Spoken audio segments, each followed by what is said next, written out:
નમસ્કાર, હું પ્રવીણ. બજેટ વિશેષમાં વધુ એક પેનલ આપણી સાથે જોડાશે, પણ આ તમામ પરિસ્થિતિઓ વચ્ચે સવારની વાત ચર્ચાઈ રહી છે. વિકાસલક્ષી બજેટ, મજબૂત બજેટ, જે આશા અપેક્ષાઓ હતી કોરોના કાળમાં, બીજું બજેટ.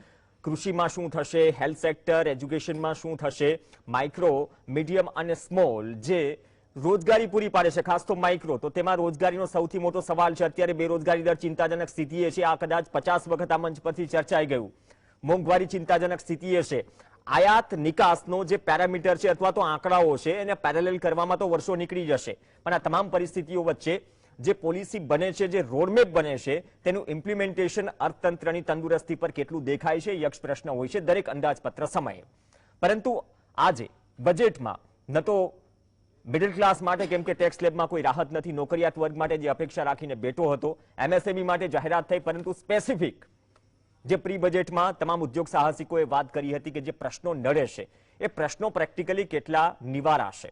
25 વર્ષની બ્લુપ્રિન્ટની વાત કરી રહ્યા છીએ. એક વાત અલગ રહી 2022, જ્યાં સુધી કૃષિની વાત આવે, કૃષિ આંદોલન થયા, કૃષિ બિલ પરત ખેંચાયા, પરંતુ જે ડબલ આવક કરવાની વાત હતી, ડબલ શબ્દનો ઉપયોગ કરતા નાણામંત્રી પણ ચૂક્યા અને બાદમાં પીએમ મોદી પણ ચૂક્યા, અને સરકારના એક પણ પ્રવક્તા કે નેતાએ આ ડબલ શબ્દનો ઉપયોગ ન કર્યો.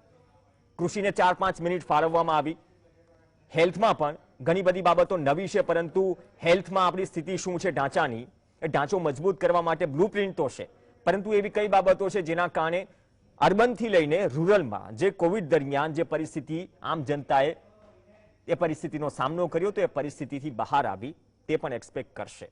આવકો ઘટી છે, બચતો ઘટી છે, આવક વધી છે સરકારની, એ રાહતની વાત છે, પરંતુ ક્યાંથી ડિસઇન્વેસ્ટમેન્ટમાં ટાર્ગેટ તો પૂરો નથી થયો. ડિસઇન્વેસ્ટમેન્ટની બાકી બધી પણ વાતો છે, ટાર્ગેટ મુકાયો છે, પણ લક્ષ્ય પર પહોંચીશું તો આંકડા સુધરશે. અને વાત રહી કૃષિની, તો ચોથી વખત આ મંચ પરથી કહેવામાં આવે છે કે જે દેશમાં એનએસઓ સરકારના આંકડા મુજબ દેશના ખેડૂતની પ્રતિ દિવસ આવક 27 રૂપિયા હોય, મજૂરી કરતો હોય વ્યક્તિ તેના કરતા પણ ઓછી, જે દેશના ખેડૂત પર પ્રતિ માથાદીઠ 74,171 દેવું હોય, જે દેશના ખેડૂતને છેલ્લા 15 વર્ષમાં એમએસપીના યોગ્ય કેલ્ક્યુલેશનના કારણે, યોગ્ય કેલ્ક્યુલેશન ન થયું તેના કારણે 45 લાખ કરોડનું નુકસાન થયું હોય, જે દેશના ખેડૂતની 1971 થી 2016 સરકારી આંકડો 19% આવક વધી હોય, બાકી સામાન્ય નોકરિયાતની, સરકારી નોકરિયાતની 100%, 150%, 200%.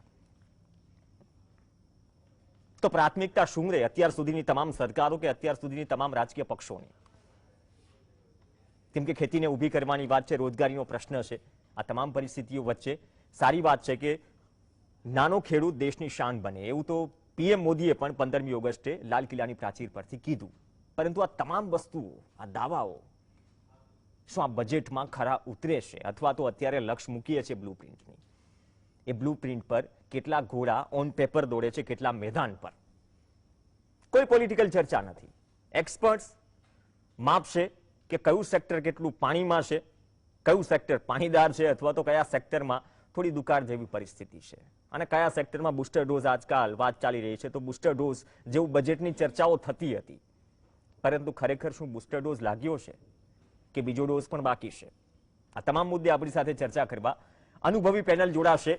અને દિવસના અંતે જ્યારે પૂરો નિચોડ નીકળે અંદાજપત્રનો, તો તમને પણ સાદી અને સરળ ભાષામાં એ વાત પહોંચાડવાનો પ્રયત્ન થશે કે આ બજેટમાં ખરેખર નીકળે છે શું, અંદાજ શું લગાવાયો છે, ક્યાંથી શું આવશે. શૈલેષ પટવારી આપણી સાથે છે, સ્ટુડિયોમાંથી જોડાશે. નયન પરીખ છે અર્થશાસ્ત્રી તરીકે, વધુ એક અર્થશાસ્ત્રી આપણી સાથે જોડાશે. ટૂંક સમયમાં પદ્મશ્રી બકુલભાઈ ધોળકિયા પણ જોડાશે. આપ સૌનું સ્વાગત છે. પટવારી સાહેબ, આપથી જ શરૂઆત કરીએ. મેં તમામ સેક્ટરના ઇન્ટ્રોમાં વાત કરી લીધી. આ દિવસ દરમિયાન આપે પણ ઘણી બધી ચર્ચા કરી હશે, મીડિયા સાથે વાત કરી હશે. હું માર્ક્સની એની વાત નહીં કરું, પણ અત્યારની પરિસ્થિતિએ જે મેઇન કોર સેક્ટરની કે જે સરકાર સામે પડકારો છે, બેરોજગારીથી લઈને મોંઘવારીથી લઈને, આ તમામ પરિસ્થિતિઓમાં ક્રૂડ 90ની આસપાસ જઈ રહ્યો છે. ભલે અંદાજ મૂક્યો આર્થિક સર્વેક્ષણમાં $70-75 રહેશે, બાકી બધા પ્રોબ્લેમ ચલો છોડી દઈએ કે ભગવાન કરે કે ન થાય. એ તમામ પરિસ્થિતિઓમાં આ બજેટ આપની અપેક્ષા પર કેટલું ખરું ઉતર્યું? બજેટમાં ચોક્કસ જે આશા હતી ઇન્ડસ્ટ્રી, એમએસએમઈને, એ ડાયરેક્ટ અત્યારના એ આશા ફળીભૂત થઈ નથી, એ ચોક્કસ વાત છે.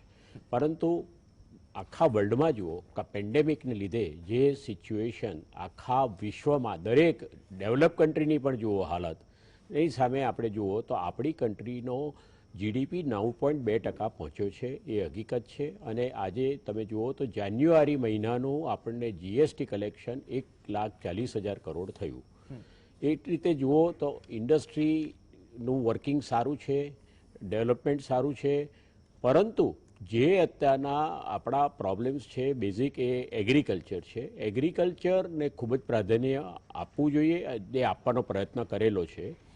પરંતુ જે લિમિટેડ સોર્સિસથી આપણે કામ કરીએ છીએ અને આપણે જે ડેફિસિટ ફાઇનાન્સ જે 2 વર્ષ છેલ્લા પેન્ડેમિકમાં જે બૂસ્ટર ડોઝમાં ઇકોનોમીમાં આપ્યા છે, એને લીધે આ વર્ષે હું માનું છું કે એ લોકોએ જોઈએ એટલી રાહતો જે પગારદાર વર્ગે માગી હતી કે એમએસએમઈ માગી હતી નથી આપી શક્યા.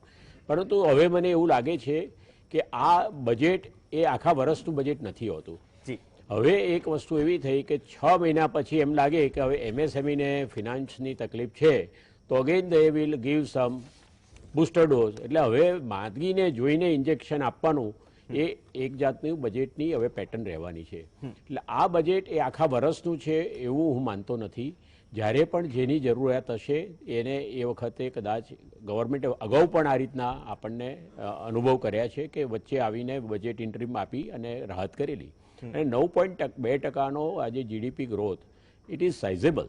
અને સેકન્ડલી આજે આપણે વર્લ્ડના 6થા વેલ્થના દૃષ્ટિએ યુકે પછી અત્યારના છીએ અને હું માનું છું કે 2-3 મહિનામાં આપણે યુકેને પણ સરપાસ કરીને વર્લ્ડના 5 કન્ટ્રીમાં આપણે આવીશું ડેવલપ. એટલે આ ગ્રોથને બધું બતાવે છે કે we are doing good activity. Unfortunately આપણે ત્યાં જે ખેડૂત વર્ગ છે એ અમુક જે ખેડૂતો એમને કશી ખબર નથી, એટલે એમના લાભ એ મોટા ખેડૂતો લઈ લે છે અને નાના ખેડૂતોને લાભ. નહીંતર આ વખતની જે પોલિસી હતી, જે ખેડૂતના બિલો હતા એ ખેડૂતોને લાભ માટે ન જતા, પરંતુ એને મિસલીડ કરી અને એક મોટું એજિટેશન કરી અને એ એમના જે ચેન્જીસ હતા એ પાછા લેવડાયા છે. એટલે હું ચોક્કસ માનું છું કે જ્યારે ખેડૂત સમજણ પામશે ત્યારે એમને ખ્યાલ આવશે કે એમાં એમને બેનિફિટ હતો. આજે તમારે એપીસી માર્કેટમાં માલ જાય એના કરતાં તમે ડાયરેક્ટ વેચો તો તમને ડાયરેક્ટ કન્ઝ્યુમરની સાથે જે ભાવ છે તમને વધુ મળત. પણ એ મિસલીડ કરી અને એક મોટી ચળવળ કરી અને એ એમની પાસે પાછા ખેંચાવડાય છે ગવર્મેન્ટ પાસે અને દેવ નો ઓલ્ટરનેટ. એટલે હું માનું છું કે બજેટ આ વખતે કોઈ જ પગારવાળાને રાહત નથી કે એમએસએ, પણ જે રીતનો ઇન્ફ્રાસ્ટ્રક્ચરમાં ખર્ચો કરવાની છે ગવર્મેન્ટ એને લીધે જોબ ક્રિએશન થશે જ. બીજું એમણે સ્માર્ટ સિટીને જેમ સ્માર્ટ આપણે સ્ટેટની અંદર પણ 250 કરોડ એવા 5 ઇન્સ્ટિટ્યૂટ કર્યા છે. ગવર્મેન્ટને એક કમિટી બનાવશે અને પ્લાનિંગ અને બેઝિક ઇન્ફ્રાસ્ટ્રક્ચર કેવી રીતે કરવું જોઈએ એને માટે 5 ઇન્સ્ટિટ્યૂટને 250 કરોડનું એ લોકો કરી રહ્યા છે. હું માનું છું કે ડેવલપમેન્ટ ઇઝ વેરી ઇમ્પોર્ટન્ટ. અને આજે જે ગ્રોથ કરવો હશે કે 5 ટ્રિલિયન ઇકોનોમી, આજે આપણે 2.9 ટ્રિલિયન ઇકોનોમી તો પહોંચી ગયા છીએ, એ આપણે ભૂલવું ના જોઈએ. ચોક્કસ ગવર્મેન્ટે આ વખતે જે બધાની ઘણી જ આશાઓ હતી એ પ્રમાણે કોઈ જ બજેટમાં આપ્યું નથી. પણ મને ચોક્કસ ખ્યાલ છે કે જ્યારે પણ જરૂર પડશે એમએસએમઈને કે એને પૈસાની ત્યારે ઇન્ટરીમ બજેટ આવશે અને દે વિલ ફાઇનાન્સ. ઓકે, ચલો તો તમે વાત કરી કે 3 કૃષિ કાયદાની, તો સરકારે પણ ગંભીરતાથી વિચારવાની જરૂર છે, કેમ કે જે બહુમતીવાળી સરકાર આ દેશને નોટબંધી સમજાવી શકે, જીએસટી સમજાવી શકે, આટલા બધા ચેન્જીસ બાદ એ 3 કૃષિ કાયદા ખેડૂતોના હિતમાં, ખેડૂતોના માટે હતા છતાં પણ ન સમજાવી શકી, એ પણ એક મુદ્દો છે. અને બીજી વાત કે એન્ટીજન, તમે વાત કરી કે ચલો આ બજેટ એન્ટીજન છે, કદાચ જે બાકી વાત કરી કે જરૂર પડશે તો આરટીપીસીઆર થશે. બકુલ ધોળકિયા સાહેબ, ખૂબ ખૂબ સ્વાગત છે આપનું.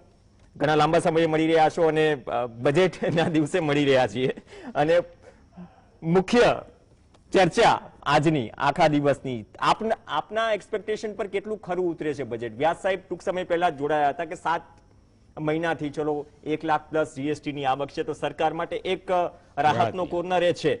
પણ જે લોંગ ટર્મ ગોલ મૂકવામાં આવ્યા છે, 25 વર્ષની બ્લુ પ્રિન્ટની વાત છે, મોટાભાગે ડિટેલમાં નથી ગયા નાણામંત્રી, છતાં પણ આપ એક અર્થશાસ્ત્રી તરીકે કઈ રીતે જોઈ રહ્યા છો નિર્મલા સીતારમણનું જે રજૂ કર્યું પોતે ખુદે ચોથું બજેટ?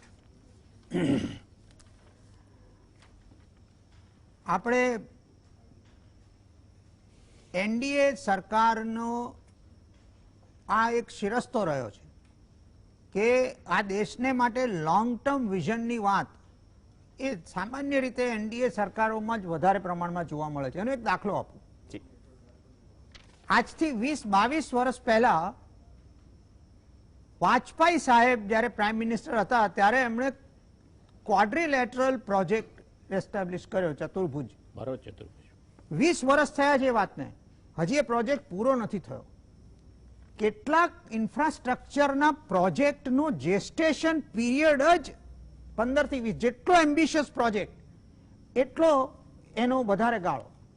આજે તમે વિચાર કરો કે ઇન્ડિયાનો સ્પેસ પ્રોગ્રામ તમે લો કે કોઈ પણ આ જાતના સાયન્ટિફિક ઇનોવેશન્સની વાત કરો, એ ટૂંકા ગાળાની વસ્તુ હોતી જ નથી. હવે પ્રશ્ન એ છે કે ઇલેક્ટેડ ગવર્મેન્ટ્સની ટેન્યોર 5 વર્ષની હોય. હવે 5 વર્ષના વિઝનથી અમુક વસ્તુઓ એચીવ થાય, પણ દેશને લાંબા ગાળાનું 10 વર્ષ પછી, 15 વર્ષ પછી, 20 વર્ષ પછી આપણું અર્થતંત્ર ક્યાં હશે એનું વિઝન કોકે તો ડેવલપ કરવું પડશે ને. એટલે આજે જો પાયો નાખીશું તો જેમણે આંબા વાવ્યા એમના દીકરાઓ આજે કેરીઓ ઉતારે છે. શું આંબો વાવવો પડે એ વખતે એમ ના પૂછાય કે આવતા વર્ષે કેરી થશે. એટલે આ long term vision has to be somebody's responsibility. અને આઈ એમ ગ્લેડ કે આ સરકાર એ વસ્તુ કરી રહી છે. એટલે આવનારી પેઢીને આનો લાભ મળશે. બીજું કે it is very very clear કે આ બજેટની અંદર ધ ચોઇસ, આખી બધી પ્રી બજેટ ડિસ્કશનો તમે જેટલી ચેનલો ઉપર જોયા એ બધી ચેનલ ઉપર એક જ સવાલ પૂછવામાં આવતો હતો કે આ 5 રાજ્યોમાં ચૂંટણી છે એટલે આ પોપ્યુલિસ્ટ હશે ને બજેટ, બરોબર? એટલે પોપ્યુલિસ્ટ વર્સેસ ગ્રોથ ઓરિએન્ટેડ બજેટ. હવે ગ્રોથ ઓરિએન્ટેડ બજેટ હોય એ પોપ્યુલિસ્ટ સામાન્ય રીતે ના હોય. હવે ચોખ્ખો ચોઇસ કરે આમાં આ બજેટને લોકોએ ગમે તે કહ્યું હશે પણ પોપ્યુલિસ્ટ નથી કહ્યું. આ બજેટને ચૂંટણી સાથે કોઈ લેવા દેવા નથી. એ તો બધું માન. એટલે ઓપોઝિશન પાર્ટીઝે જે બધા પોઈન્ટ્સ તૈયાર કરીને બેઠા હતા બજેટ પછી લગાવી દેવા માટે, એ બધું નકામું ગયું. એમને સ્ક્રિપ્ટ ફાડી નાખવી પડી. એટલે તમારે નવી વસ્તુઓ ઉપર ઉતરવું પડ્યું. હવે એમાં પ્રોબ્લેમ એ છે કે ગ્રોથ એ ઓવરનાઇટ આવવાનો નથી. નાઉ લેટ અસ અન્ડરસ્ટેન્ડ. ગયા વર્ષની બજેટની ચર્ચાને હું યાદ અપાવું કે ગયા વર્ષની બજેટની ચર્ચા વખતે મેં આ જ ચેનલમાં કહ્યું હતું કે ફાઇનાન્સ મિનિસ્ટરે 2021-22માં લગભગ 10% ગ્રોથ રેટનો અંદાજ મૂક્યો છે અને 3 થી 4% ઇન્ફ્લેશન, એટલે લગભગ 14% નોમિનલ જીડીપી, જેને કહેવાય ને કે નોમિનલ જીડીપી નો ગ્રોથ, એટલે જીડીપી એટ કરન્ટ પ્રાઇસીસ ના ગ્રોથનું પ્રોવિઝન કર્યું છે. અને મેં કહ્યું હતું કે આ અંડર એસ્ટિમેટ છે.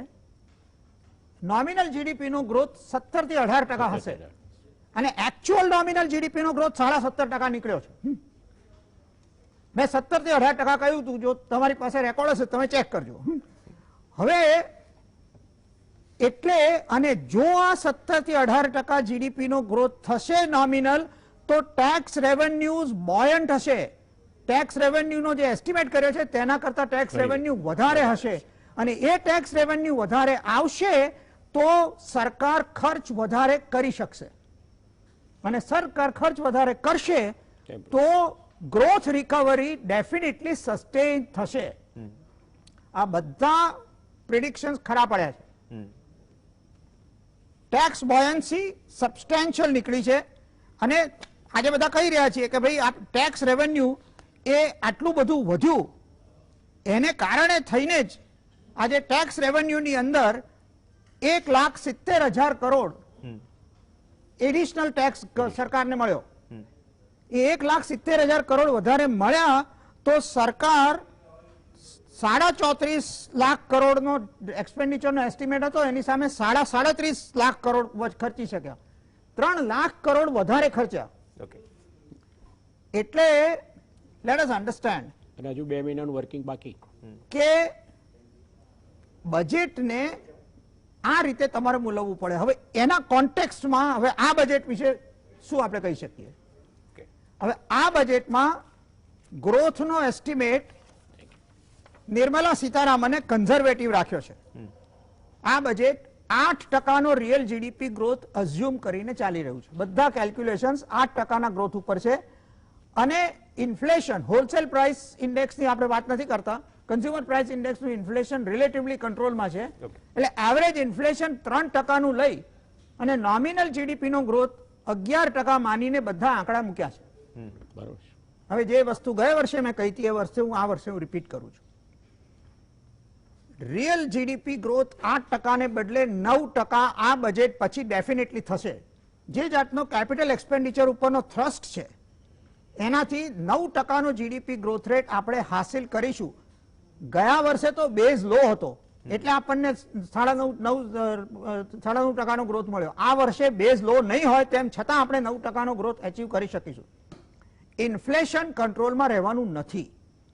એટલા માટે 11% નોમિનલ જીડીપી ને બદલે નોમિનલ જીડીપી નો ગ્રોથ 14 થી 15% થશે આવતા વર્ષે. એટલે જે ગયા વર્ષે સિનારીઓ હતો એ સિનારીઓ આ વર્ષે પણ થશે. એટલે ટેક્સ બોયન્સી આવતા વર્ષે પણ ચાલુ રહેવાની છે. અને માટે જેમ ગયા વર્ષે સરકારે ધાર્યા કરતા વધારે ખર્ચ કર્યો બજેટ કરતા, એ પ્રમાણે આ વર્ષે પણ સરકાર કરી શકશે.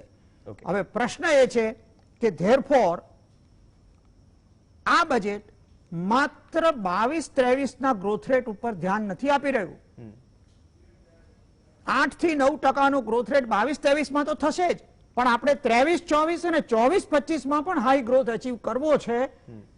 એના વિઝનથી આ બજેટ પ્રેઝન્ટ કરવામાં આવી રહ્યું છે. એટલે આ બજેટના જો તમામ કેલ્ક્યુલેશન્સ તમે કરો તો આ ગ્રોથ રેટ અચીવ થવાનો છે. અને માટે આ ગ્રોથ ઓરિએન્ટેડ બજેટ ટ્રુ સેન્સમાં કહી શકાય. ઓકે, ગ્રોથ ઓરિએન્ટેડ બજેટ હોવાની વાત બકુલ સાહેબ ધોળકિયા કરે છે. નયન પરીખ સાહેબ, જે રીતે વાત કરીને કે ઘણી સ્કીમો એમ્બિશિયસ હોય તો થોડા 10-15 વર્ષ લાગી જાય, જેમ કે અટલ ટનલ, અટલજીના સરકારમાં થી આ પ્રોજેક્ટ પાસ થયો, યુપીએની સરકારમાં બનવાનો શરૂ થયો અને મોદી સરકારે રિબિન કાપી. એટલે આ બધી વસ્તુઓ થતી કરે, વિકાસ અવિરત પ્રક્રિયા છે. પણ ગ્રોથ ઓરિએન્ટેડ બજેટની વાત કરી તો ગ્રોથ ઓરિએન્ટેડ બજેટમાં લોંગ ટર્મ ગોલ મૂક્યા છે આપણે. સામે જે વર્તમાન જે ચેલેન્જીસ છે, મતલબ બાકી બધી માઇક્રો સેક્ટરને ઊભી કરવાની વાત છે, થોડી રોજગારીનો પ્રશ્ન છે, જે લાખનો આંકડો અપાયો છે, જે દરેક બજેટમાં અપાય છે, મેક ઇન ઇન્ડિયા, આત્મનિર્ભર, આ તમામ વસ્તુનું કોકટેલ અપાયું છે, ક્રિપ્ટો સાથે સાથે ઇન્ક્લુડિંગ. તો એ લોંગ ટર્મ ગોલ સાથે સાથે જે બેરોજગારીનો પ્રશ્ન છે એ કેટલો ટચ થતો દેખાય છે આ બજેટથી? મતલબ આ રોડમેપમાં એ કેટલો કવર થતો દેખાય છે? પ્રશ્ન હેન્ડલ કરવાનો છે મારા ખ્યાલથી એ બે રીતે કરવો જોઈએ. એક તો એ કે શોર્ટ ટર્મમાં શું કરીશું. એકદમ આપણે ગમે એટલા જોબ વધારવાની વાત કરીશું પણ તરત આવતા મહિનાથી વધવાના નથી. જી, જ્યાં સુધી એ ના વધે ત્યાં સુધી આપણે મનરેગા, અને આપણને હતું કે એ જે રૂરલ એરિયાઝમાં અનએમ્પ્લોય માટેની આપણી ગેરંટી સ્કીમ છે એ જ ઉપરથી અર્બન એરિયાઝમાં પણ આપણે કરવાની જરૂર છે. અને આ ફિલિંગ્સ વચ્ચે એટલીસ્ટ મને હતું કે મનરેગાનું એલોકેશન કદાચ વધારશે પણ ઘટાડશે નહીં. પણ આ બજેટમાં મનરેગાની જો એલોકેશન જોઈએ તો લગભગ ગયા વર્ષથી 25% ઘટાડ્યું. જે હું માનું છું કે બેરોજગારીને હેન્ડલ કરવા માટેના શોર્ટ ટર્મ સોલ્યુશનમાં નથી આવતું. અને લોંગ ટર્મ સોલ્યુશનમાં હું માનું છું કે માઇક્રો અને MSME sector major role play કરે છે આપણે ત્યાં, અને ઇન્ફોર્મલ ઇકોનોમી. એ ઇકોનોમીને જ્યાં સુધી આપણે પૈસાનું બળ નહીં પૂરું પાડીએ ત્યાં સુધી એ લોકોને આ પરિસ્થિતિમાં તકલીફ પડવાની છે. એટલે જેમ બકુલભાઈએ કહ્યું એમ જીડીપી ગ્રોથ છે અને આપણે સમજવાનું છે, પણ આપણે ત્યાં અનઇવન જીડીપી ગ્રોથ છે એ પણ સમજવાની જરૂર છે. એટલે આપણે આપણા બિલિયનર્સની સંખ્યા જો 100 થી 142 કરી એક વર્ષમાં, અને આપણા યુનિકોર્ન્સ બહુ જ બનાવ્યા, એટલે એવા યુનિટ અને એવા સ્ટાર્ટઅપ કે જેનું વેલ્યુએશન આજે 7-8 હજાર કરોડ રૂપિયાથી પણ વધારે છે, અને એવા બિલિયનર્સ કે જેની સંપત્તિ પોતાની બધાની બિલિયન ઉપર છે, એટલે 8,000 કરોડ રૂપિયા ઉપરની પર્સનલ સંપત્તિ છે. અને સામે સામે એ અનઇવન જીડીપી ગ્રોથના પ્રતાપે આપણે ત્યાં 50% એ પણ પોપ્યુલેશન છે જે 4-5 હજાર રૂપિયા પર મંથના આવકથી ચલાવે છે. ઓક્સફામના ઇનઇક્વાલિટી ઇન્ડેક્સમાં પણ આપણે આપણો દેખાવ બદલવાની જરૂર છે. એ સંદર્ભમાં હું માનું છું કે એમ્પ્લોયમેન્ટ ઊભી કરીએ ત્યાં સુધી આપણે મનરેગાની સાથે સાથે આ ઇનઇક્વાલિટી પર પણ કામ કરવાની જરૂર છે. એટલે ઇનઇક્વાલિટીમાં આપણે જે અતિશય ગરીબ લોકો છે એના માટે કેવી રીતે કંઈક વધારે પ્રોવાઈડ કરીએ, અને અતિશય ધનાઢ્ય લોકો છે જેમ આ જે 142 બિલિયનર છે એમાં ઘણાની સંપત્તિ એક વર્ષમાં જ 2 ગણીથી 8 ગણી થઈ ગઈ. આ સંપત્તિનો આપણે ગરીબો માટે કોઈક રીતે ઉપયોગ કરી શકીએ. ટેક્સ રેવન્યુના 2 પર્પસ છે મારા મતે. એક તો એ કે સરકારને પોતાના એક્સપેન્ડિચર માટે પૈસા ઉભા કરવા પડશે, પણ બીજું એ પણ છે કે ટેક્સેશન થકી આપણે ઇનઇક્વાલિટીનો જે આપણો મોટો ગેપ છે એને દૂર કરી શકીશું. કારણ કે બહુ જ મોટો ઇનઇક્વાલિટીનો ગેપ અને બહુ જ બેસુમાર પોવર્ટી એ આપણે ત્યાં સોશિયલ ડિસ્ટર્બન્સ અને એના કારણે જે ઇકોનોમિક આપણો ગ્રોથ છે એમાં પણ અડચણ ઊભી કરી શકે. એટલે આપણે એને ખાલી ઇનઇક્વાલિટીનો પ્રશ્ન નહીં પણ એના જે વાઇડર રેમિફિકેશન થઈ શકે એ રીતે અને એ સિરિયસનેસથી આ પ્રશ્નને જોઈએ તો હું માનું છું કે આપણા ઇન્કમ ટેક્સના રેટ બદલવાની આ બજેટમાં મારી ચોક્કસ એક સંભાવના હતી કે આપણે કેવી રીતે નીચેનો સ્લેબ 5 થી 10 લાખ રૂપિયા લઈ જઈએ અને ઉપર જે 1 કરોડનો સ્લેબ છે ત્યાં આગળ 10%, 30 થી 40% વધારીએ તો કેવું. અને મારા ખ્યાલથી એને આપણે ઇનઇક્વાલિટી બ્રિજ કરવામાં પણ મદદ કરી શકત અને આપણી પોતાની ટેક્સ રેવન્યુમાં પણ આપણને મદદ કરી શકત. વેલ્થ ટેક્સ આપણે 2016માં નાબૂદ કર્યો, એસ્ટેટ ડ્યુટી એની પહેલા નાબૂદ કરી. એને શું ફરી ઇન્ટ્રોડ્યુસ કરવાની જરૂર છે. જે યુનિટ્સનું વેલ્યુએશન 8,000 કરોડ રૂપિયા હોય એવા જો યુનિકોર્ન્સ હોય, જે લોકો પાસે 8-10 હજાર કરોડ રૂપિયા હોય, એ બધાની વેલ્થ ઉપર જો આપણે 1-2% લઈએ તો એમ માનો કે જે માણસ પાસે 8,000 કરોડ છે એની પાસે જો 100 કરોડ ઓછા હોય તો એનાથી ફરક પડે 7,900 થી 8,000 કરોડની વચ્ચે. કારણ કે આ લોકો બધા સ્ટાર્ટઅપે ઓવરનાઇટ પોતાના વેલ્યુએશન ને વધતા જોયા છે. આઈપીઓ કર્યા અને 1 લાખ કરોડના વેલ્યુએશન આપણે સાંભળ્યા છે. એમાં એ પૈસાને લઈ અને એને કોઈ પણ એડમિનિસ્ટ્રેટિવ ખર્ચામાં ના વાપરીએ પણ એ ખરેખર રિંગ ફેન્સ કરીને ખાલી આપણા સૌથી ગરીબ લોકો છે એના સુધી પહોંચાડી શકાય. એ જો કરીએ તો મારા ખ્યાલથી આપણે આ બજેટનો એ દિશામાં ઉપયોગ કરી શકાય. અને આપણે મનરેગા એક જ નહીં, હું માનું છું આપણે ફર્ટિલાઇઝર સબસિડીમાં ઘટાડો કર્યો છે એલોકેશનમાં, આપણે પંચાયતોને એલોકેશનમાં 25% ઘટાડો કર્યો છે, આપણે ચિલ્ડ્રન ન્યુટ્રિશનમાં 25% ઘટાડો કર્યો છે, આપણે ફૂડ સિક્યોરિટીમાં 30-40% ઘટાડો કર્યો છે. એટલે આપણે ઘણા સોશિયલી ઇમ્પોર્ટન્ટ સેક્ટરમાં નાણાકીય વ્યવસ્થા ના હોવાના કારણે ગયા વર્ષની કમ્પેરિઝનમાં આ વર્ષે 25-40% ઘટાડો કર્યો છે. આ બધા સોશિયલ સેક્ટર એવા છે કે જેના થકી આપણે ગરીબોને અને નીચેના વર્ગને મદદ કરવાની છે. આપણા જીડીપીના આ જે એક ભયાનક ગ્રોથ છે, 9% ગ્રોથ છે, આપણે સૌથી ફાસ્ટેસ્ટ ગ્રોઈંગ ઇકોનોમી છે, એમાં આપણે આપણા બધા ભારતીયોને ભાગીદાર બનાવી શકીએ કોઈક રીતે. આ ફાયદો બને એટલો જલ્દી એવા લોકોને જેને રોટી કપડાનો પ્રશ્ન છે રોજે રોજનો, એના સુધી આ વાત પહોંચાડી શકીએ. એ સંવેદનશીલતા તરફ બજેટ કોઈક એક સાચા સ્ટેપ્સ લઈ શક્યું હોત, એ થોડા મારા પ્રશ્નો છે. એની સાથે મને જે સારી વાત બજેટમાં લાગે છે એ છે કે આ બજેટમાં ક્રિપ્ટો અંગેની અનસર્ટનિટી દૂર કરવામાં આવી. ક્રિપ્ટોમાં શેર બજારમાં રોકે છે એના કરતા વધારે લોકોએ પૈસા રોક્યા છે અને ઘણા એ લોકોએ તો દર મહિને 5-5, 10-10 હજાર રૂપિયા કરીને, આપણે ત્યાં એવરેજ સાઇઝ 1 લાખ રૂપિયાથી પણ ઓછી છે, એટલે એવરેજ ઇન્વેસ્ટર 60-70 હજાર રૂપિયા રોકે છે. ભારતમાં વર્લ્ડના સૌથી વધારે highest number of crypto investors છે અને આપણે લોકો એને જો અવઢવમાં રાખીએ, જે માણસ ઇન્વેસ્ટ કરતો હોય એને એક આ ટેક્સ ભર્યો એ સારું કર્યું કે ટેક્સ કર્યા પછી એટલીસ્ટ એને મનની શાંતિ થઈ ગઈ કે હું ઇલીગલ તો કામ નથી કરતો ને. જ્યારે આટલા બધા લોકો કરતા હોય ત્યારે એટલીસ્ટ ક્રિપ્ટોને આપણે એક સ્વરૂપ આપ્યું, એ મારા હિસાબે પોઝિટિવ ડાયરેક્શનનું સ્ટેપ. ઓકે, ચલો ક્રિપ્ટો ઉપર પણ ઇન ડેપ્થ ચર્ચા કરીશું. એક બ્રેક માટે રોકાઈશું કેમ કે આ જ મુદ્દા સાથે બકુલ સાહેબ ધોળકિયા અને પટવારી સાહેબ સાથે આગળ વધીશું અને બ્રેક બાદ એ ચર્ચા કરીશું કે જે સોશિયલ સેક્ટરની વાત કરી કે જે છૂટી ગયા છે અથવા તો સુપર હિટ ટેક્સ. ઘણા બધા કન્ટ્રીઝમાં એવું છે કે જે વધારે ધનિક છે થોડો વધારે ટેક્સ ચૂકવે, જ્યાં સુધી હેલ્થ ના બજેટની કે તમામ રીતે વાત છે, પણ અત્યારની સિચ્યુએશનમાં શું આપણે ત્યાં એ વાત પોસિબલ છે? એક બ્રેક માટે રોકાઈશું, બ્રેક બાદ જેને લોંગ ટર્મ ગોલ સેટ કર્યા છે તેના પર વધુ પ્રકાશ પાડીશું, અને જે વસ્તુ થોડી બાકી રહી ગઈ છે અથવા તો જે સોશિયલ સેક્ટરની વાત કરી, જેમ કે ખાતરની સબસિડી ઘટાડી, જમીની સ્તર પર પંચાયતની વાત કરી, તો ઘણી બધી બાબતો છે જે છૂટી ગઈ છે, તેની અસર જમીની સ્તર પર શું પડશે? બ્રેક બાદ ચર્ચા. Welcome back. બજેટ કેટલું ખરું ઉતર્યું, લોંગ ટર્મ ગોલની વાત થઈ અને બ્લુપ્રિન્ટની પણ વાત થઈ, પણ બ્લુપ્રિન્ટ સાથે સાથે ધીમે ધીમે રોજગારી, મોંઘવારી, આ તમામ જે વાતો છે અને સરકારની આવકથી લઈને જે ગોલ સેટ કર્યો છે, ઇન્કમથી લઈને જીડીપીથી લઈને બધી જ વસ્તુઓ, આત્મનિર્ભરતા પણ આવી ગયું, મેક ઇન ઇન્ડિયા પર આપણે જાણીએ છીએ કે રોજગારી વધારવાનો ટાર્ગેટ પણ આવી ગયું ઇન ફ્યુચર, જે આ સરકાર સામે મોટો પડકાર છે. ચર્ચા આગળ વધારીએ. શૈલેષ પટવારી, જે બ્રેક પહેલા નયનભાઈ વાત કરી, એક એ મુદ્દો છે અને એક સોશિયલ સેક્ટર જે છૂટી ગયા છે, મતલબ કે અથવા તો એમાં બજેટમાં ઘટાડો કર્યો છે. હું નરેગાથી જ શરૂ કરું. નરેગાનું આ વખતે બજેટ મતલબ કે થોડું ઘટી ગયું, આપણે એક્સપેક્ટ મતલબ ચર્ચાઈ રહ્યું હતું કે શહેરમાં પણ આવશે, તો એનાથી શું અસર પડશે? ત્યારે આજ ગવર્મેન્ટે એમાં વધારો પણ કરેલો, પણ હવે જોયું કે મનરેગાને લીધે ઘણી ખોટી પ્રવૃત્તિ થાય છે, ખોટી રીતે પૈસા અપાય છે. આજની તારીખમાં આજે કોઈ પણ ઇન્ડસ્ટ્રીમાં વર્કર્સ રહેતા નથી, મનરેગાના પૈસા મળતા હોવાથી એ લોકો વગર કામે આ પૈસા લેતા હતા. એટલે તમારે કામ કરીને પૈસા મળવા જોઈએ.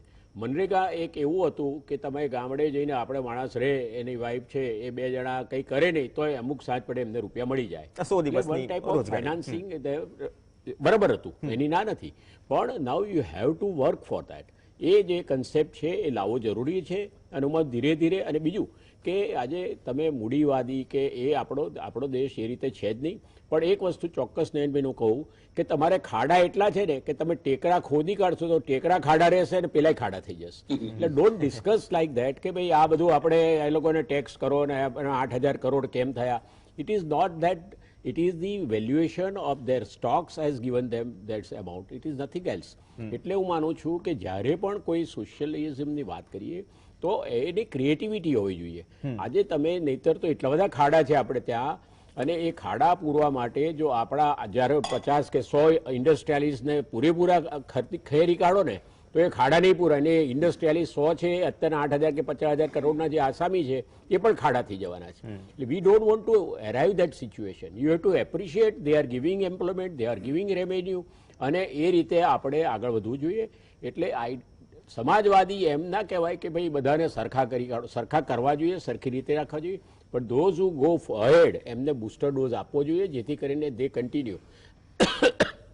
જે કોઈ પોલિટિકલ પાર્ટી એમ્પ્લોયમેન્ટ આપતી નથી, ઇન્ડસ્ટ્રી આપે છે. એટલે policy should be led in a manner કે એને લીધે તમારે ઇન્ડસ્ટ્રીયલાઇઝેશન થાય, ઇન્ફ્રાસ્ટ્રક્ચર. આજે interlinkages of river, this a big action. એ જો 5 નદીઓનું ઇન્ટરલિંકેશન થાય તો માનજો એ અલ્ટિમેટલી ખેડૂતોને જ મળવાનો છે, પણ એ જે થવાનું છે 3 કે 5 વર્ષ પછી થવાનું છે. એટલે જે ધોળકે સાહેબે કહ્યું કે vision is longer. You can't vision કે આ 2022 2023 ફેબ્રુઆરીમાં થઈ જશે, impossible. This is a long vision budget.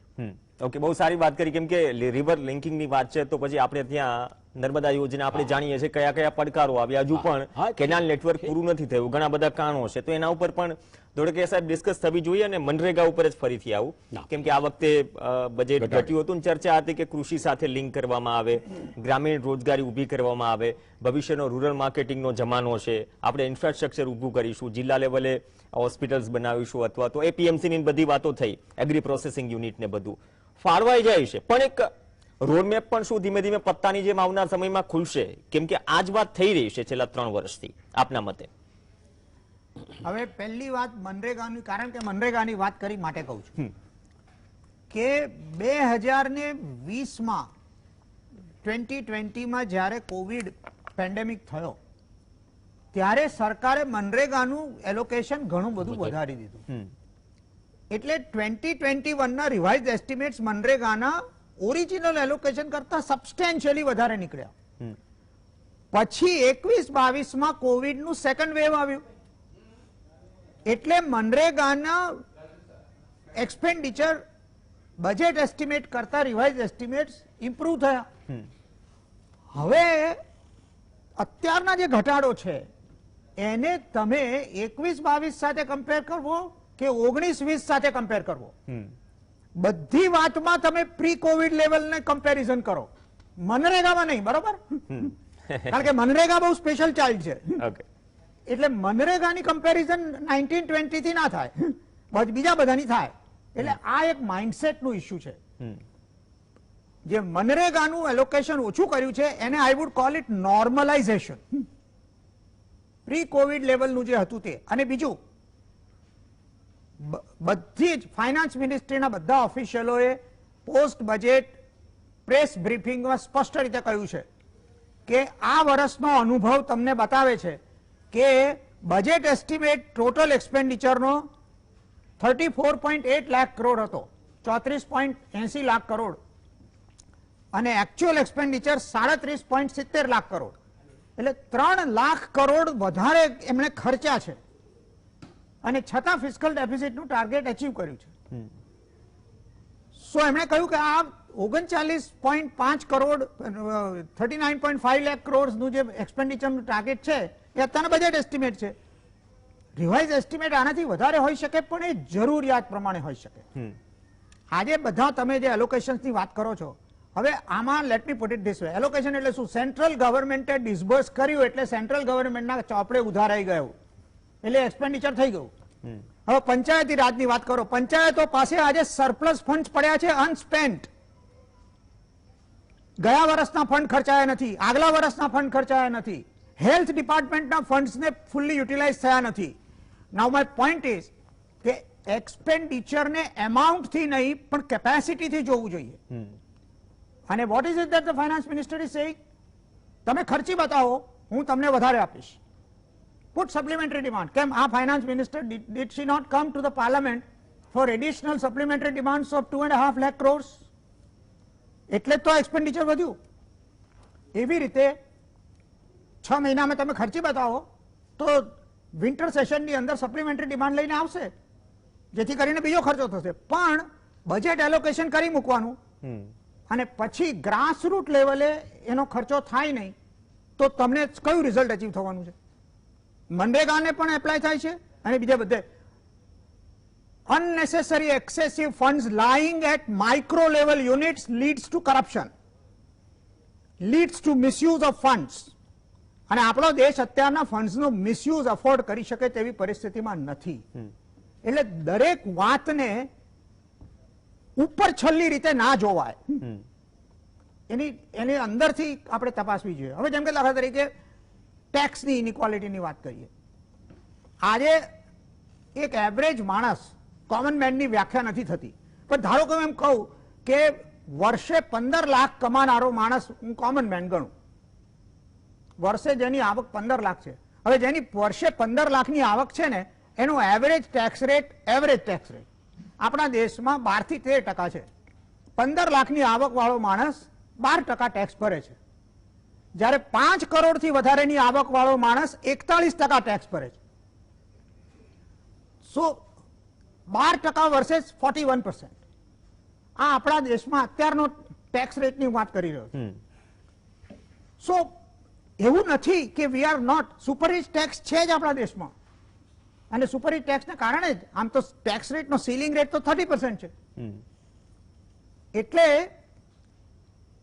બીજું કે અમુક મેજર્સ જે હિસ્ટોરિકલી ફેલ્યોર રહ્યા છે, જેમ કે વેલ્થ ટેક્સ. આપણા દેશમાં વેલ્થ ટેક્સ હતો, કાઢી કેમ નાખવો પડ્યો? કારણ કે વેલ્ધી લોકો તો પહેલા પણ હતા, પણ વેલ્થ ટેક્સનું રેવન્યુ કોઈ દાડો 100 કરોડ પણ ટચ નહોતું થયું એન્યુઅલ બજેટમાં. So it was a failed tax measure and therefore it was abolished. Estate duty was a failed measure, so it was abolished. So જે મેજરે ડિલિવર જ નથી કર્યું વર્ષો વર્ષ, એની સાથે એ ડેડ બોડીને લઈને કેરી કરવાનો મતલબ શું? So you just throw it out, discard it. એટલે therefore make the rich contribute more towards social development.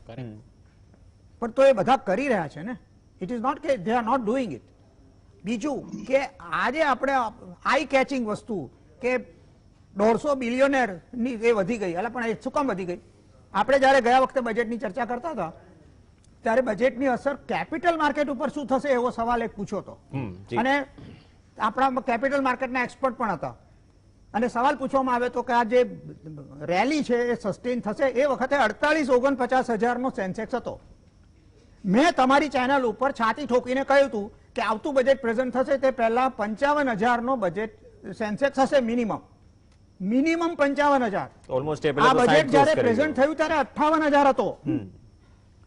48,000 થી 58,000 એટલે 20% સ્ટોક માર્કેટ વધ્યું ગયા બજેટથી આ બજેટમાં. હવે 20% સ્ટોક માર્કેટ વધે તો બિલિયોનર્સની જ વસ્તુ વધવાની છે ને, કારણ કે પ્રમોટરની જે ઇક્વિટી છે એની કિંમત કેટલી બધી વધી જાય. So they have become richer not by generating more income but their wealth has multiplied and that wealth has multiplied because of the stock market.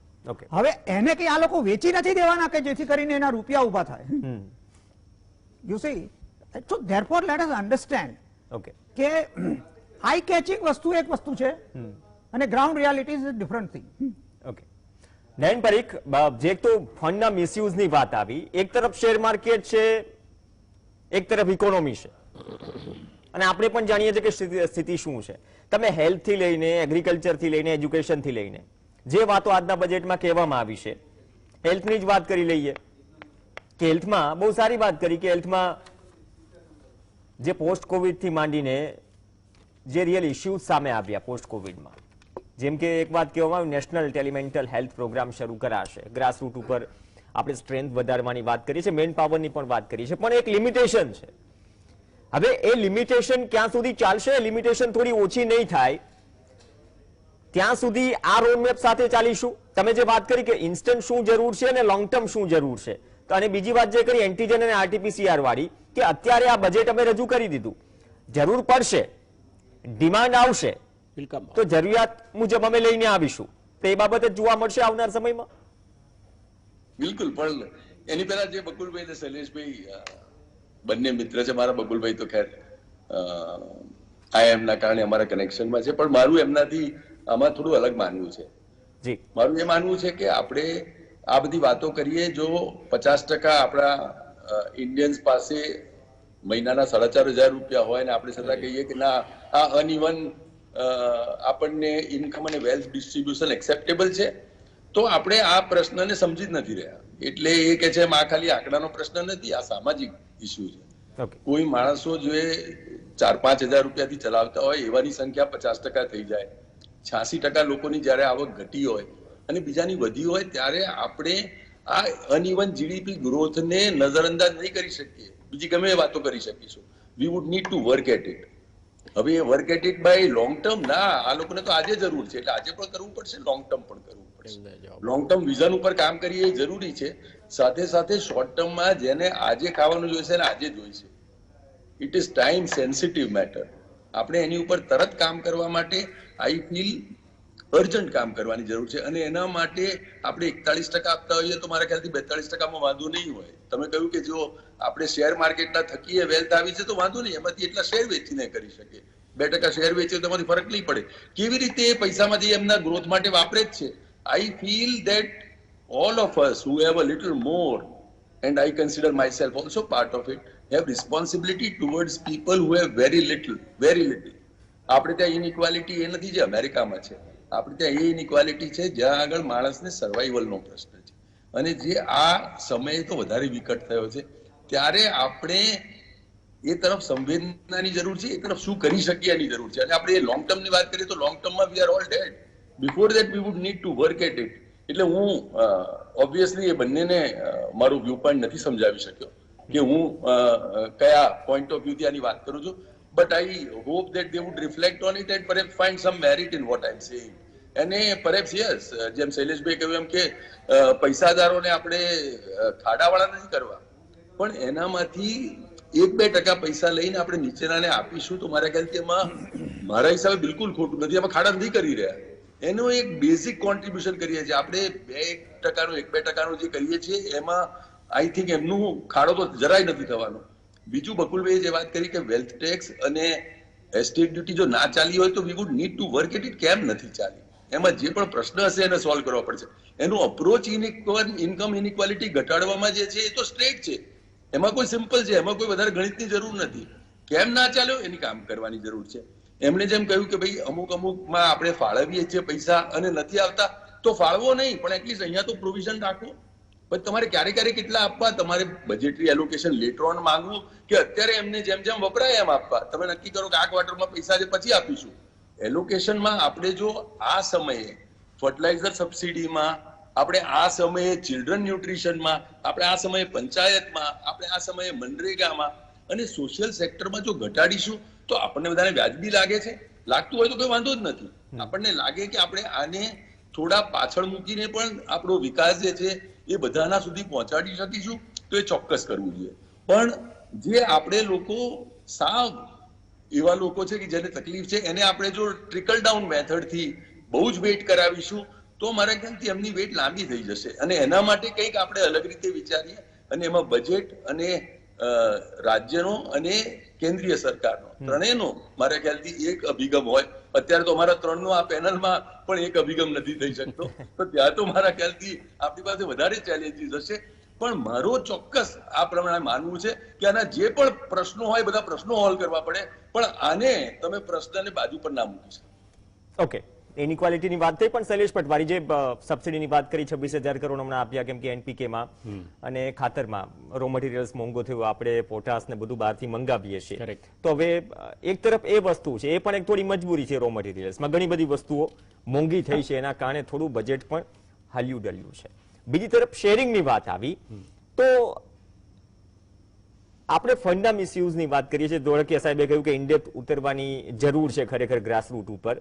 તો એવી કોઈ બ્લુપ્રિન્ટ આપ એક્સપેક્ટ કરો છો આવનાર સમયમાં કે આપણી પાસે જે છે કે જે મર્યાદાઓ છે એ મર્યાદામાં રહીને સારામાં સારી રીતે ફંડ્સનો ઉપયોગ થાય અને જ્યાં આપણે મતલબ છૂટી જઈએ છીએ ફંડ્સ હોવા છતાં, જેમ કે સાહેબે કીધું કે પડ્યું રહે છે ફંડ, એ વસ્તુ યુટિલાઇઝ થાય. તો એ બાબતે ખરેખર કોઈ બ્લુપ્રિન્ટ હોવી જોઈએ. આ બજેટમાં તો લોંગ ટર્મ ગોલ છે, ચોક્કસ છે, પણ જેનાથી આપણે ગ્રાસરૂટ ટચ કરી શકીએ, ઇવન ઇફ તમારું સેક્ટર પણ. તમારી વાત સાચી છે કે એક આ જે ડિક્લેરેશન્સ થયા એ બધાનું દર 3 મહિને રિવ્યુ કમિટી કરવી જોઈએ અને એમાં જે આજે જાહેરાતો થઈ એનું કેટલું ઇમ્પ્લિમેન્ટેશન થયું, કેટલું ગ્રાઉન્ડ લેવલે પહોંચ્યું, એનું કોઈ અત્યારના આપણી પાસે સિસ્ટમ નથી.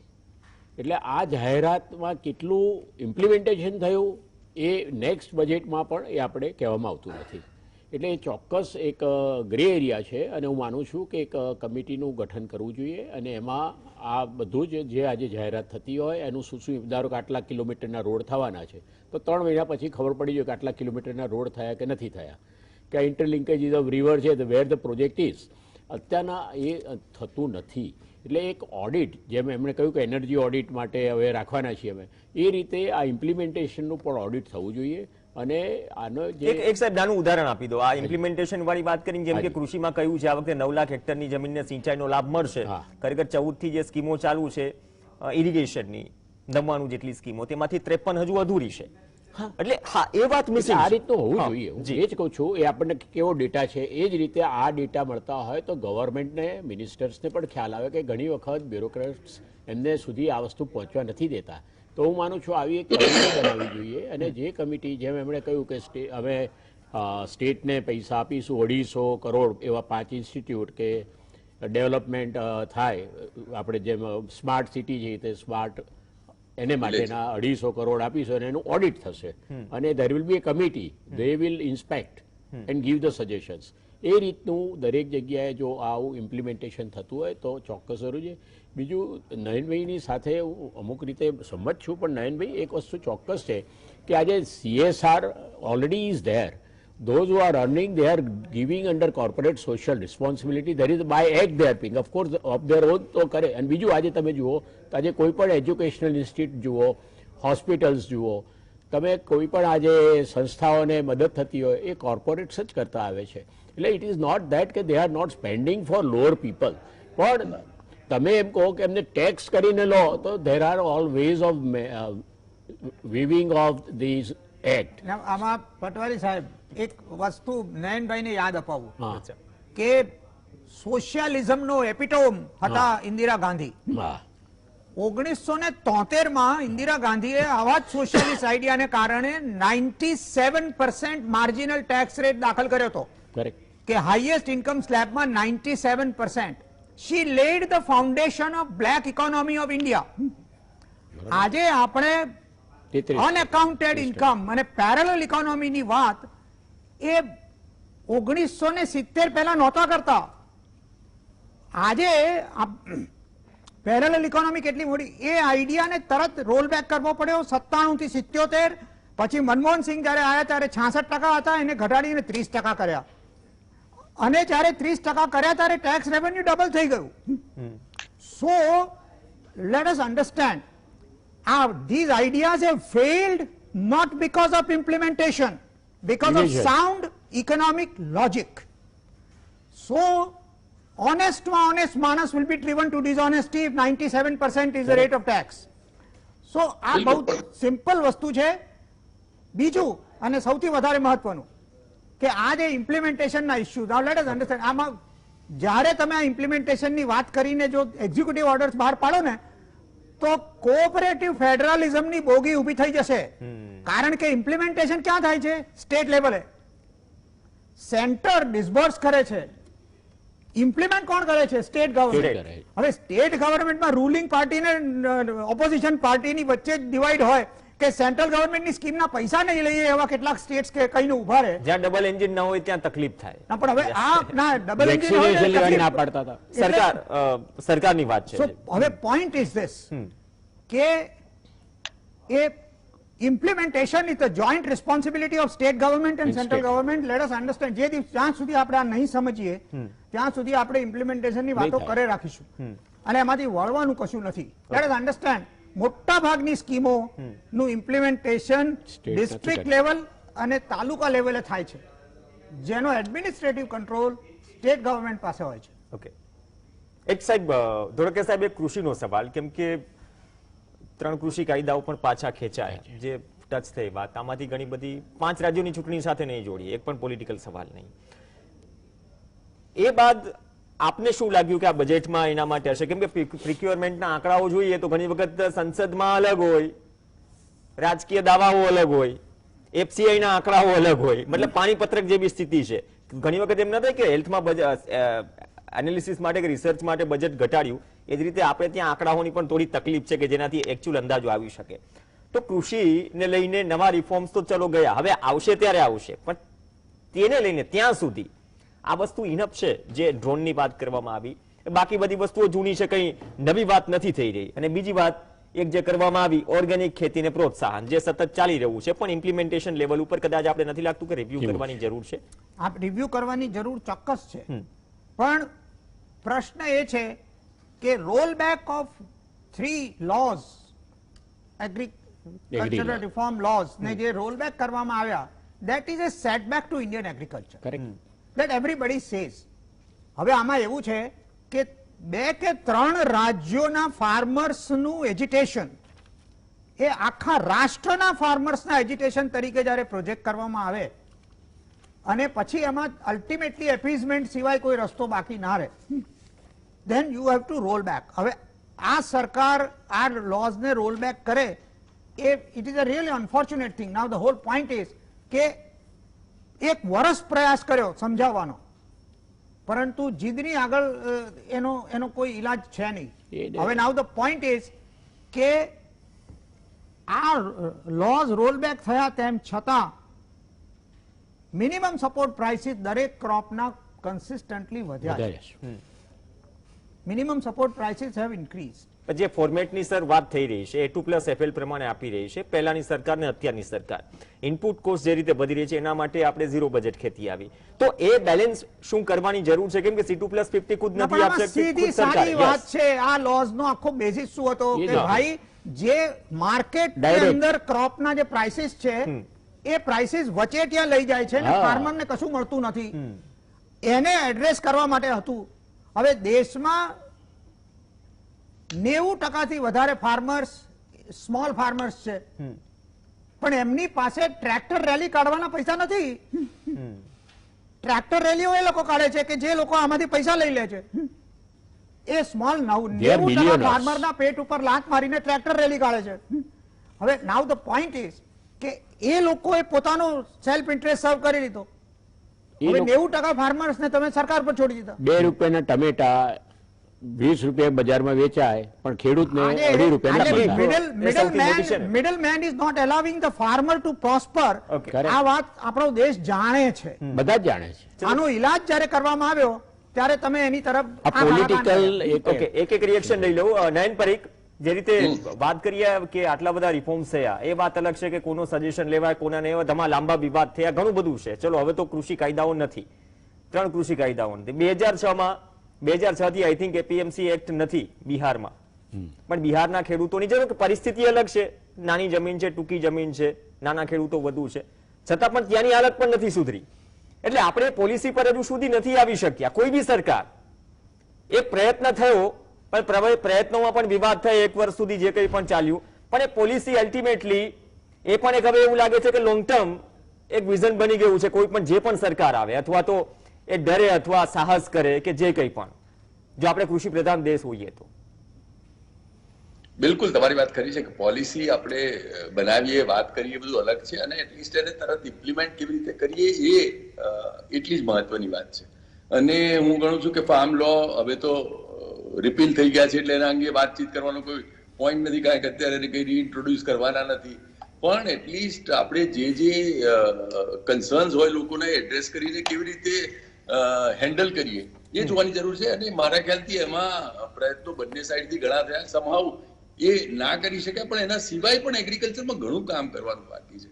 અને એ કામ જો સંનિષ્ઠાપૂર્વક થાય તો મારા ખ્યાલથી એનાથી સારા રિઝલ્ટ આવશે. એટલે હું એગ્રીકલ્ચરમાં જે આપણો પ્રોગ્રેસ છે, ઇવન એગ્રીકલ્ચર આ લો આયા એના ઘણા વખતથી છે, એના ફાયદા કેવી રીતે આપણા ફાર્મર સુધી પહોંચી શકે એ જરૂર છે. અને હું ગણું છું કે એમાં સરકાર સિવાય હું માનું છું કે કોઈ પણ આઈઆઈએમ અમદાવાદના કે કોઈ આપણા બ્રાઇટ એન્જિનિયર્સ કે કોઈ એક એવી ટેકનોલોજી થકી આનો ઉપાય કાઢશે કે જ્યાં ફાર્મર પાસેથી હું સીધો મારા જે પણ શાકભાજી ખરીદવા હોય, મારી જે પણ એગ્રીકલ્ચર રિક્વાયરમેન્ટ એ મારે અને એમની વચ્ચે એક સેતુ બનાવી દેશે. અને એપ ઉપર હું સીધું ઓર્ડર કરીશ કે મારે આટલું ખાવાનું જોઈએ છે અને મારે ત્યાં ડિલિવર થઈ શકશે. જે દિવસે આ વ્યવસ્થા ઊભી થઈ એ દિવસે સરકારની મદદ વિના પણ ડાયરેક્ટ ફાર્મર અને ડાયરેક્ટ કન્ઝ્યુમર વચ્ચે સેતુ સ્થપાશે. અને એ દિવસે જે શૈલેષભાઈ કહે છે એમ 2 રૂપિયા જો ફાર્મરને મળે અને 20 રૂપિયા પેલાને મળે એ નહીં થાય. ઉબર થકી જેમ દરેક ટેકનોલોજી એવો રસ્તો કર્યો કે જેને ટેક્સી જોઈતી હોય અને જે ટેક્સી ચલાવતો હોય એના વચ્ચે એક ડાયરેક્ટ એવું કનેક્શન ઊભું કર્યું કે ગમે ત્યાં તમને એ વ્યવસ્થા મળી જાય. એવી જ રીતે હું માનું છું કે આમાં પણ ટેકનોલોજી અને some entrepreneur and some bright mind and some young Indian would find a solution where at least the agriculture person, agriculture farmer and agriculture kind of community would get 70-80% of what the consumer pays. વચ્ચેનો એકદમ જ બધો આખો જે સ્તર છે નાબૂદ થશે. અને એમાં પ્રાઇવેટ સેક્ટર અને સ્ટાર્ટઅપ ઉપર મને વધારે ભરોસો છે. અને હું માનું છું કે સરકાર ભલે પોતાના પ્રયત્નો સાથે સાથે કર્યા કરે. જી, એક મિનિટ શૈલેષ પટવારી, કેમ કે માઇક્રોની તો તકલીફ છે, તો નવા આઈડિયાઝની પણ ક્યાં કમી છે. બીજી તરફ જો આ રીતે કંઈ થાય આ સ્થિતિ, તો એ રિક્વાયરમેન્ટ પણ છે બેઝિક લેવલથી જે વાત કરી, કેમ કે આઈડિયાઝની કમી નથી. આપણે જોઈએ સ્ટાર્ટઅપ અને અમૂલ ડેરી જોઈએ દૂધનું, તે કોઓપરેટિવ વેથી ઉપર આવી અને આજે સૌથી મોટામાં મોટી કંપની થઈ શકી છે. એ કોઓપરેટિવ બેઝ છે. સેમ જો આ ફાર્મર્સની પ્રોડક્ટ્સનું પણ કોઓપરેટિવ બેઝથી થાય ને એમનું જો ડિસ્ટ્રીબ્યુશન થાય તો એ લોકો પણ આગળ આવી શકે છે. પરંતુ અનફોર્ચ્યુનેટલી જે બીજા વેલ્થ વાળા ફાર્મર્સ છે, they don't expect that this people should come up. પણ આ કોઓપરેટિવ મુવમેન્ટ સક્સેસફુલ થઈ કારણ કે ભેંસોની રેલી નહોતી નીકળી. યુ સી આ જે મિલ્ક પ્રોડ્યુસર્સના ગરીબ મિલ્ક પ્રોડ્યુસર્સ ભેગા થઈ શકે. એક્ઝેક્ટલી, એટલે એ જ ગ્રાઉન્ડ ઉપર ગરીબ ફાર્મરને આપણા દેશમાં કોઈ ભેગા જ નથી થવા દેતું. એટલે આપણે જે મોડેલ છે, જેમ આપણે અમૂલની વાત કરી કે દૂધની વાત કરી, એ પ્રકારના મોડેલની બકુલભાઈ છેલ્લી 1-1.5 મિનિટ છે એ જરૂર છે જ, કેમ કે બધું જ સરકાર કોઈ સરકાર નહીં કરી આપે. ઇન્ફ્રાસ્ટ્રક્ચરની 1 લાખ કરોડ 2 લાખ કરોડ આ બજેટમાં ઘણી બધી વાતો થઈ, એમાં એક પબ્લિક પ્રાઇવેટ પાર્ટનરશિપની વાત થઈ છે કે નથી થઈ? જી બરોબર, એટલે it is recognised. Air India they've given up. પણ હવે જો સમરીમાં મારે કહેવું હોય તો apart from focus on growth and long term vision, આ બજેટની બીજી 2-3 કેરેક્ટરિસ્ટિક્સ મહત્વની છે જેને વાત કરવી જરૂરી છે. આ બજેટમાં ઘણી ટ્રાન્સપરન્સી છે, ઓપનનેસ છે, કન્સીલ કશું કરવામાં આવ્યું નથી, આંકડાઓની માયાજાળ ઊભી કરવામાં નથી આવી, જે કેટલાક ફાઇનાન્સ મિનિસ્ટરોની સ્પેશિયાલિટી હતી. એટલે એવું આમાં નથી. બીજું કે એસ્ટિમેટ્સ રિયાલિસ્ટિક છે અને એ એસ્ટિમેટ્સ રિયાલિસ્ટિક છે માટે બજેટ ક્રેડિબલ છે. આજે બજેટની ક્રેડિબિલિટી પણ મહત્વની છે. આજે તમે ઘણી બધી વસ્તુઓ એનાઉન્સ કરી નાખો અને પછી વળે કઈ નહીં. ધારો કે મનરેગાનું કોન્ટ્રીબ્યુશન ટ્રિપલ કરી નાખો, કરવાનું નથી, બરાબર, કૂદમ કૂદ બધા તાળીઓ પાડશે અને પછી જયારે રિવાઇઝ એસ્ટિમેટ્સ આવે ત્યારે ખબર પડશે કે એકચ્યુઅલ મનરેગા ગયા વર્ષ કરતા ઓછું હતું. એને બદલે એમ કહેવામાં આવ્યું છે કે ભાઈ મનરેગાની કેપેસિટી આટલી છે એટલે મેં આટલી ફાળવણી કરી છે, જરૂર પડશે તો વધારે કરીશ. This is the difference between being non-transparent and non-credible versus being transparent and credible. એટલે આ બજેટ ક્રેડિબલ છે અને ટ્રાન્સપરન્ટ છે અને મારા હિસાબે આ બજેટના પ્રોવિઝન્સ ઇમ્પ્લિમેન્ટેબલ છે અને એટલા જ માટે આપણે જ્યારે જેમ આ વર્ષે ફિસ્કલ ડેફિસિટ મેન્ટેન થયો જે મેં ગયા વર્ષે કહ્યું હતું એમ આ વખતે હું ફરી કહું છું કે આ વખતનો ફિસ્કલ ડેફિસિટ મેન્ટેન થશે. એટલે એમાં કોઈ બ્રિજ થવાનો નથી અને revised estimate of expenditure will be substantially more than the budget estimate of expenditure. આ વસ્તુ પણ નક્કી છે. ઓકે, ચલો બજેટનો એન્ટીજન ટેસ્ટ થઈ ગયો, આરટીપીસીઆર ટેસ્ટ હિસાબથી નક્કી થશે કે હજુ કોની શું ડિમાન્ડ છે. પણ આવનાર સમયમાં એક વાત બહુ ક્લિયર કટ છે, જ્યાં સુધી ઇકોનોમી માટે લોંગ ટર્મ ગોલ સેટ કરેલા છે તો દરેક વર્ગ કે દરેક સેક્ટર જેની કંઈક રિક્વાયરમેન્ટ છે એના સુધી જે પહોંચી રહ્યું છે અથવા તો જે કમી છે તેને પણ જજ કરવામાં આવે અને ઓડિટ મીન્સ કે એ આઈડેન્ટિફાઈ કરવામાં આવે તકલીફ શું છે તો તકલીફનું નિવારણ આવે. અને બીજી વાત કે ચલો સામાન્ય વર્ગ છે તેની પણ તકલીફો અલગ અલગ છે અને અચ્છેદિન માટે પણ એક લોંગ ટર્મ ગોલ સેટ કરવાની વાત જે સરકારે કરી, કેમ કે મોટા પ્રોજેક્ટ્સ માટે લોંગ ટર્મ ગોલ જોઈએ. તો આ તમામ ગોલ વચ્ચે એક એવું બજેટ જે બકુલ સાહેબે કહ્યું કે એસ્ટિમેટ ક્લિયર છે અને એસ્ટિમેટ ક્લિયર છે એટલે ટ્રાન્સપરન્સીની વાત આવી તો હવે ટાર્ગેટ કઈ રીતે આપણે અચીવ કરશું તેના પર ફોકસ હોવું જોઈએ. જે આપણા માત્ર એક વર્ષની નહીં આવતા 2025, 26, 27 સુધીની વાત છે કે આપણે વર્લ્ડ લેવલ પર ઇકોનોમિકલી કઈ રીતે જઈશું. આભાર નયન પરીખ સાહેબ, બકુલ ધોળકિયા સાહેબ અને શૈલેષ પટવારી સાહેબ ખાસ ચર્ચામાં જોડાવા માટે. આ સાથે ચર્ચામાં હાલ બસ આટલું જ. નમસ્કાર.